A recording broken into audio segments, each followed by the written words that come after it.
Let's give it up for Isaiah Pringle, everyone! Thank you. Make some noise. I needed that. I feel alive now. Thank you. All right. Hello, everybody. My name's Isaiah. One thing about me, I would rather die than have to make 2 trips inside with the groceries. Who's with me? Who's with me? Am I right? I'm not going back out there. It's cold. Fuck all that. There we go. As a man, that's one of my favorite things to do, is finding masculinity in like the stupidest shit, you know? I feel very manly taking the groceries in one trip. It's like, yeah, I didn't hunt this food. I didn't kill this food. But you know what I will do? Take it from the driveway to the door. One go. Exactly. I think my entire life I was taught to suppress my emotions. Anybody else? Anybody else? Anybody else? Fellas, where we at? Fellas, where we at? Not in therapy, that's for damn sure. All right. No, my whole life, my parents told me that even as a baby, like, I wouldn't laugh when I was tickled. What a fucking creep I was, right? What a creep, what a weird ass dude. What a weird little dude. Can you imagine that? A baby who's not ticklish? You're just like, coochie, coochie, coo. And the baby's like, I'm not afraid to die. It's a cold ass baby. Baby ice cold. Another manly thing, you gotta like protect people in your life, right? If you wanna be masculine, you gotta protect people, namely the women in your life. But I don't walk on the outside of the sidewalk when I'm walking with my girlfriend, so I don't, you know. There's one area where I'm lacking. You know, sometimes people see that and they groan. They're like, oh, chivalry is dead. Listen, chivalry's not dead. She just has health insurance, okay? I'm being chivalrous. I'm thinking of our future. I'm being financially responsible, all right? Fuck with me, girl. I'll open doors for you and help you meet your deductible, all right?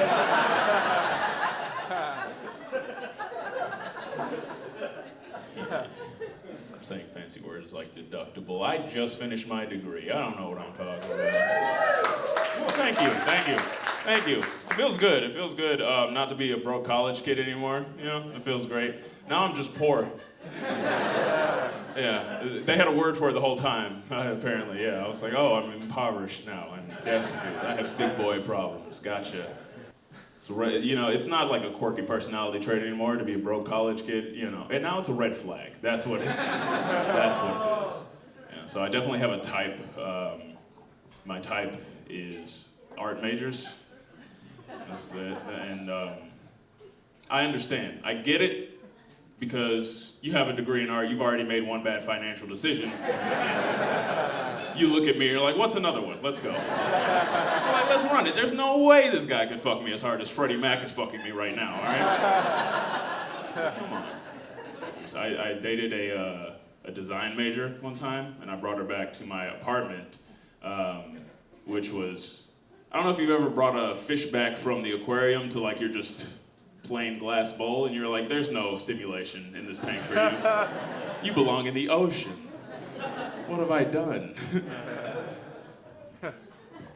My apartment's empty, okay? Like, nary a design for this design major.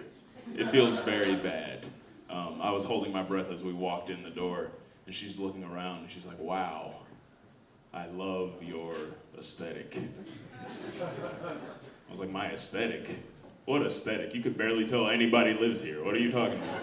She's like, your aesthetic, you know? It's so sleek in here. It's so clean. It's so minimalist. I was like, minimalist? She thinks this shit is a choice, baby. Let's fucking go. What?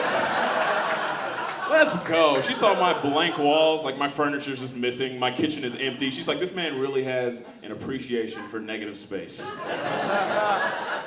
Like, negative space? I am a check engine light away from losing this apartment. I'll show you negative space when I get evicted. I'll have -1 space. What the hell are you talking about? So you want to spend all this time critiquing my minimalist decor? That's what they're teaching behind the doors at SCAD. That's what they're teaching, minimalism. They're out here culturally appropriating poverty. That's crazy. I was like, you want to spend all this time Looking at that, I got a bed in my room, no bed frame, very minimalist. You're gonna love that shit. Directly on the floor, very practical. Yeah. But she was fucking with a TV on the floor though. She liked that. Y'all know what? All right, listen. Too many of you are looking at me like you don't know what I'm talking about, but I know way more of you have been to a 20-some-year-old man's apartment. You know what I'm talking about. The TV on the floor, only thing in the room, right? There may be a lawn chair across from it, actually, if he's fancy, you know? We have the lowest carbon footprint, okay? Nobody wants to give us credit for that. Nobody wants to give us credit. That's what I'm saying. Thank you. Thank you. Every time somebody sees that, they're like, this is trashy. I'm like, you don't even recycle. Don't talk to me. I feel like a lot of people don't understand it. I'll explain it, all right? My TV is on the floor because I am broke, all right? I have priorities. I don't have a TV stand because I don't have a couch. What the fuck do I look like buying furniture for my furniture before I have furniture? Well, I'd be fucking damned if I come home and I see my TV sitting on the table like he owns the place. Well, I'd be like, if you don't get your 55-inch black ass the fuck up off of my table, I don't know what type of bills you think you'd be paying in this house to sit on the table like that. You must have lost your damn mind. He thinks he's people, you know? I like doing comedy in the South. I never thought I would say this, but like people up north, they can be too woke for their own good.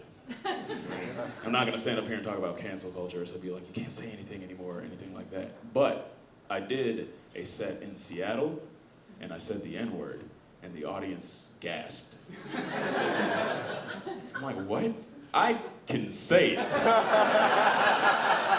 Like, I very obviously have black friends. Like, I don't know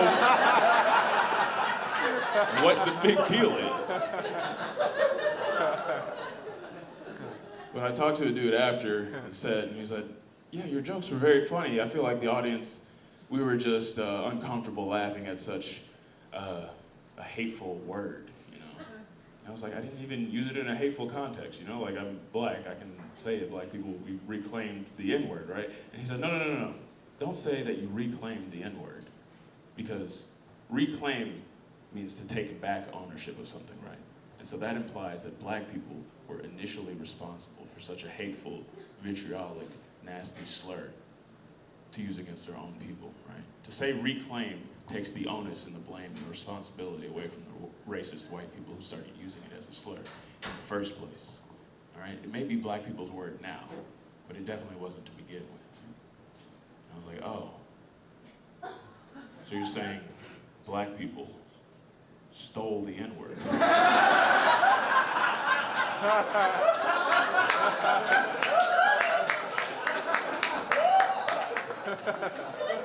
We sure did, didn't we? We stole the fuck out the N-word. That's why black people are so good at stealing. I get it now. We stole a word. A word? Have you ever seen a word? We're stealing concepts, all right? We're not playing the same game. You stick to your petty theft, all right? I get it. You're just so woke, you loop back around to being racist. I love it.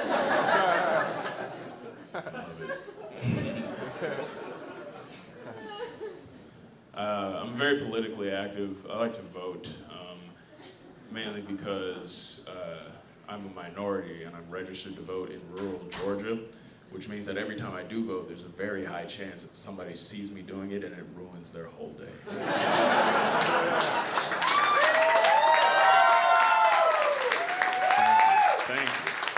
Thank you. Spite isn't the only reason I vote. But it is enough. I don't understand why the voter turnout for my demographic is so low. I don't know why young people don't show up, because that's the easiest ad campaign ever. It's just like, hey kids, you want to piss off grandma? You want to piss off these old white people? I'm like, yes, sign me up. That's all I've ever wanted to do. What? Sign me up. No, I definitely take too much joy in frightening the conservatives. I make an event out of it. It's a group event. I get all my friends. We like to dress down for the occasion.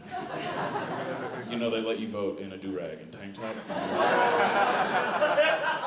There's no dress code. There's like 6 of us. We go at once. We pack into my dad's Cadillac. He lets us use it for this occasion, you know. It's just sitting there. It's important, all right? We just pack into the Cadillac. We're blasting 50 Cent on the way to the library. We get there. We back into the parking spot. You know. We get out. We crip walk into the library and we start voting for the blue people. You know, like that's what I'm saying. And it's a whole event. We make it. There's theatrics and everything. I don't know if you've been to a movie theater with black people, but yeah, we start yelling in the voting booths too. We're just like, hey, who did you write in for deputy commissioner for District 16? I'm like, I don't know what that is. I just wrote in Black Ariel, so.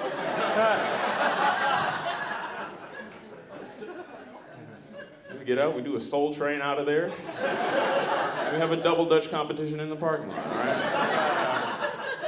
When white people talk about ignorant hood rat shit, I think this is what they're talking about. They're talking about me and my homies pulling up mob deep to exercise our civic duty. That's what they're talking about. Yeah, keep an eye on the news. Next year we're going dressed as prisoners.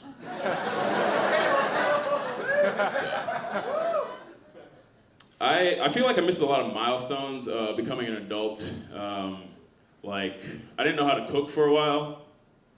Cooking was difficult for me. Are there any chefs in here? Do y'all know how to cook? Yeah? We got some chefs in here? Okay. Maybe y'all can explain it.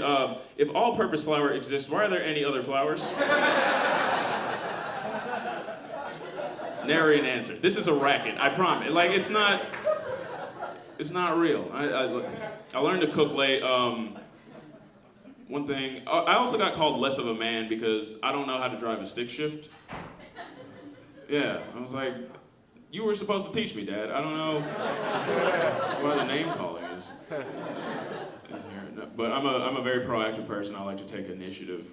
So I decided to teach myself, right? So I looked it up, how to drive stick shift, and it turns out you just don't have to. They took care of it. They took care of it. I looked it up and said, no, you good, bro. That was the first result involved. I don't know if you've been near a car in the past 10 years, but yeah, it's fine. It's fine. If you didn't know, if you were like me, like the stick in stick shift, it refers to this assembly that goes through the car and like into the engine so that you can press another pedal and move a lever while you're driving to like manipulate the gear ratios in the engine. This is just one step removed from shoveling coal into a locomotive engine. What do I look like to you, you fucking nerd? I don't have time to be playing conductor. I have places to be, all right? I have to keep this hand free for my beer also. Like, it's fine. See, thank you. Yeah. Less of a man because I don't know how to drive a stick shift. I barely know how to drive a regular car because I don't have to do that either. My car has so many features. It basically drives itself. It has this thing called adaptive cruise control. That is a setting it will follow the car in front of it. Right? It will match the speed. Sometimes I like to hop in the passenger seat and press the button and be like, follow that man! It's really fun. Right? It has like lane keeping assistance. It has like automatic braking. I tried to disable traction control one time and it texted my whole family and told them I was about to die. Alright, these cars are so safe. Alright. Alright, that's my time. Alright, my name's Isaiah Pringle. Give it up for your host. Y'all have been great.